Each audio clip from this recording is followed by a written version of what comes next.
Get breaking news alerts and special reports. The news and stories that matter, delivered weekday mornings. January 29, 2019, 7:42 p.m. Greenwich Mean Time, updated Jan.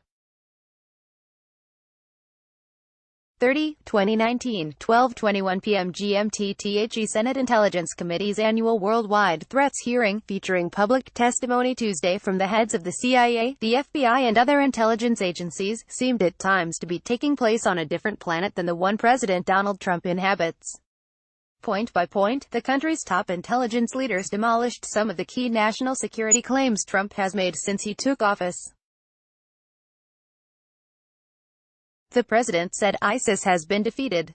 The intelligence leaders said the terror group had thousands of fighters and was still plotting attacks. The president said North Korea was no longer a nuclear threat. The intelligence chief said North Korea is unlikely to give up its nuclear weapons.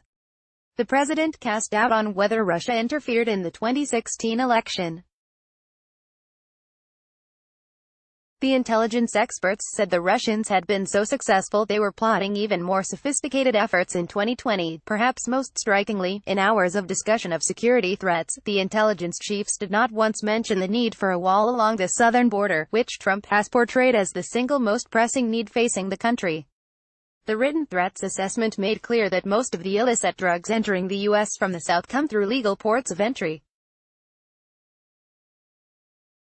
The contrast between the president and his own intelligence agencies is unprecedented in its scope, John McLaughlin, a former acting CIA director and NBC News contributor, said on MSNBC's Andrea Mitchell Reports. Perhaps the one major area of agreement between Trump and his spy chiefs is over China. Both see China as a major threat.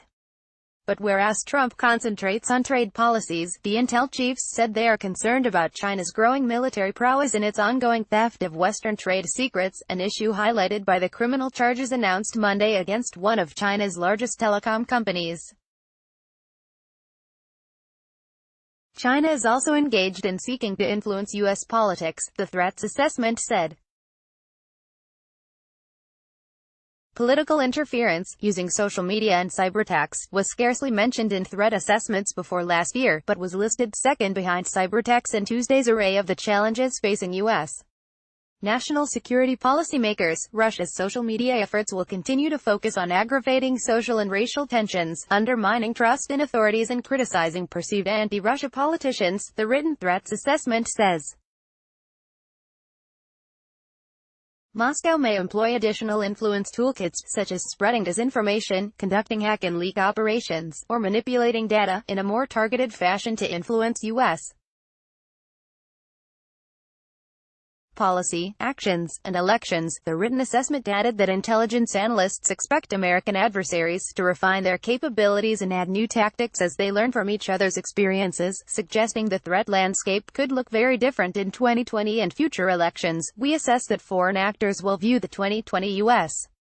elections as an opportunity to advance their interests, Dan Coats, the director of national intelligence, told the Senate Intelligence Committee at the threats hearing. But Coats said there was no written whole-of-government strategy to combat foreign interference. In a statement that alarmed some lawmakers, Coats said China and Russia are working together as never before in recent history. China and Russia are more aligned than at any point since the mid-1950s, and the relationship is likely to strengthen in the coming year as some of their interests and threat perceptions converge, particularly regarding perceived U.S. unilateralism and interventionism and Western promotion of democratic values and human rights, the assessment says.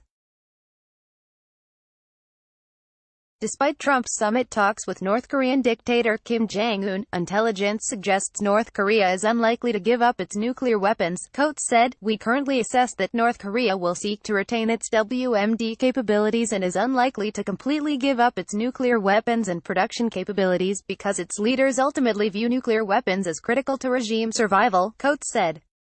Our assessment is bolstered by our observations of some activity that is inconsistent with full denuclearization. In June, Trump tweeted that there was no longer a nuclear threat from North Korea. Coats also rebutted Trump's statement in a White House video as part of an announcement that he would withdraw U.S. troops from Syria, that ISIS has been defeated. He said the group was nearing military defeat in Iraq but has returned to its guerrilla warfare roots, continues to plot attacks and still commands thousands of fighters in Iraq and Syria, and, despite Trump saying that Iran continues to work on building nuclear weapons, the intelligence chief said Iran was still in compliance with its agreement not to do so, an agreement from which Trump withdrew. At the moment, technically they're in compliance, but we do see them debating amongst themselves as they fail to realize the economic benefits they hope for from the deal, CIA Director Gina Haspel said. Coates also was asked about an NBC News report that the president's son-in-law, Jared Kushner, had received a top-secret security clearance despite a ruling from two career specialists that he didn't deserve one, based on FBI concerns about potential foreign influences on him. Coates responded that all the intelligence agencies could do was provide information, and it was up to the White House to decide who gets access to the nation's secrets. Ken Delanian is a national security reporter for the NBC News investigative unit.